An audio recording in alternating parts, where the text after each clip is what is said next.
Hey, what's up guys? Welcome to my channel. So today I wanted to talk a little bit about unhealthy relationships in general. You wouldn't necessarily have to say they are toxic. They could be worked on. It doesn't necessarily always mean that you need to go running out of there, but I'm just going to give you some signs to kind of look out for that maybe your relationship isn't as healthy as you think. A lot of times people are in unhealthy relationships and maybe they don't realize it because all of their other relationships have been similar, or they've grown up around similar relationships, so they just feel like that's how people show love. So I'm going to give you a few signs that you might be in an unhealthy relationship and some things that you can do to try to kind of mend that relationship or get into healthier habits within your relationship, or maybe when it's time to kind of think about maybe stepping out and putting yourself first. So the first thing I wanted to talk about is nothing ever gets resolved. If every time you have a problem, you aren't able to feel like, okay, we got that resolved. We talked about it. We figured out what we need to do to make that not happen again. That is a problem. If we can't resolve the issues that do occur in our relationships, then they will only build up and get worse. So if every time there's a little argument, a little dispute, it gets swept under the rug, eventually those things are going to add up. Yeah, it might not seem like that big of a deal. If you get irritated because your spouse left the wet laundry in the washer again or didn't unload the dishwasher, yeah, those might be small things. But if you express that to them and they get so irritated that they blow up at you, or that they're like, we're not going to talk about this.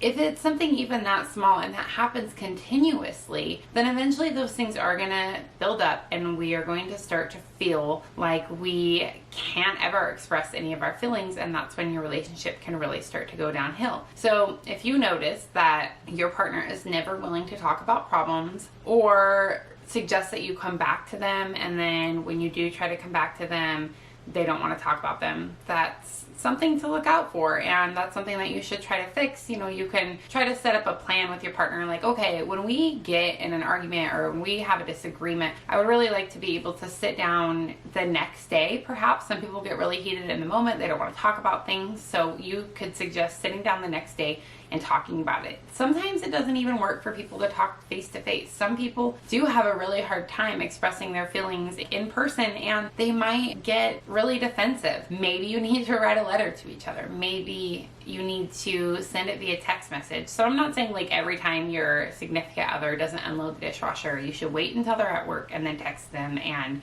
gripe at them for not doing it. But I am saying if you have a lot on your mind and you feel like you really need to tell your partner, but you know you're going to get emotional and then they're going to get defensive, maybe it is okay to just send them a text message when you are away from each other. I'm not saying like a 5-page, you did this, you did that to me, blah, blah, blah, blah, blah. But I'm just saying a simple text saying, hey, you know, yesterday when we got in an argument about whether or not we're going on this weekend trip, I felt like we didn't get it resolved. I'm not sure if we're going, and I would like to go in the future if we're not. So can we sit down and talk about how we can make that happen? So that is a great way to kind of make sure that your problems do get resolved. And if you can say that in person, that is great. Sometimes people can't, and with technology being so popular today and everybody being on their phone so much, people are getting more comfortable at expressing themselves through technology. So if you can use it to benefit yourself, your relationship, I would definitely give it a try. Another way that you can identify that your relationship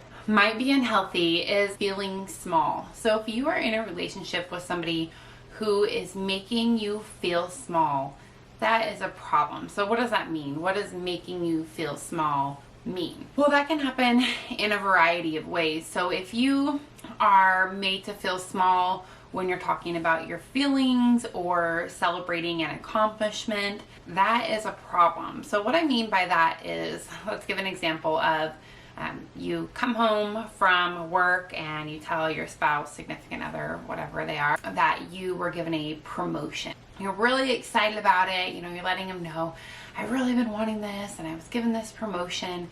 And they respond with a comment, maybe something like, well, that's really not that different than your current position. Or what does that even mean? Is that really even a big deal? Well, how much more money are you going to make? Oh, that's not that much. just things to make your accomplishment feel small. So yeah, people might have questions and they might ask because they're curious about how much you're going to make, or what the position really entails. But I think it's pretty easy to identify if the person is genuinely wanting to know about the promotion or the accomplishment, or if they are trying to make the accomplishment feel like less than it is to you. So if you're really excited about something and you share it with your significant other, and they decide, and you share it with your significant other, and they try to bring it down and make it seem like it's not that big of a deal, or perhaps they prepare, I was given a promotion too, or my duties at my job are a lot bigger than that. That's something to really look out for, because you should be able to celebrate your accomplishments without being made to feel small or to feel like it's not enough. Another way that somebody can make you feel small is with your feelings. So if you have a really stressful day and you come home and you want to share about that day with your significant other, you want to tell them about your feelings, how a certain situation made you feel upset. And you tell them about those feelings and they come back with things like, well, that's really not that big of a deal. I had a worse day than that. Well, that's really not that big of a deal. Or, my day was worse because, or even things like, you always have bad days, or really that always happens. Comments like that are not allowing you to be expressive of your feelings and how your day went, and making you feel like what you feel or what you experienced is not important. That's another sign of an unhealthy relationship, because you really don't want to be with somebody who is always bringing down your feelings. You should be able to openly talk about those things. Sure, sometimes maybe we complain too much, and maybe our significant other is going to point that out and say, hey, that's a problem, every day. And a tip of what you could do, is if your significant other is one of those people who's always complaining, and you want to be able to kind of support them without belittling them, you could say something like, I notice that happens a lot, or that you feel that way a lot. Is there something that you can do to change that situation? Is there something that I can help you with? How can we make sure that things like that aren't happening so much? Because I hate seeing you experience that all the time. So that is a way that we can respond positively to our partner, and that's the way that we would want to be responded to. If you express to your significant other that when they did XYZ, it made you feel really sad, and they're coming back with comments like, you're always sad about everything, or that's your own fault. It's not my fault you get sad that I don't want to spend time with you. It's not my fault that you get sad that I talk to you like that. If they're always avoiding that their actions might play into the reason that you're feeling a certain type of way, that's going to be a problem. We are in control of our own emotions and our own feelings, but those feelings are impacted by others. If somebody else is always coming down hard on you, that is going to ultimately make you feel some type of way, and in your relationship it gets to be belittling, and you start to not express your feelings because you feel like they don't matter. You feel like something is wrong with you. I must have an issue because I get sad when my spouse ignores me. I must have an issue because I feel ignored when my significant other doesn't want to spend time with me. I feel ignored when my significant other invites people over and doesn't include me in it. And that's okay to have those feelings. So when your significant other is getting upset with you for having them, well, it's not my fault that, you don't know how to interact with my friends. It's not my fault that you XYZ. Those little things can really add up. So if you're always being made to feel like your feelings are small, that is definitely a sign of an unhealthy relationship. So one way that you could maybe kind of try to work around that and make your partner better understand would again be to communicate. People do not communicate enough. People do not sit down and articulate these things that they're feeling. And your significant other might get annoyed. Some people don't do well with that. Some people cannot put themselves in other people's shoes. I think one of the biggest issues that happens in relationships is that one of the people in the relationship cannot put themselves in other people's shoes. They cannot stop to think like, okay, what if I was in the same situation? How would it make me feel? Or they are just a different type of person. They do put themselves in that situation and they're like, well, I wouldn't be sad. I wouldn't be sad, so I don't understand why you are. That is another thing that happens so much.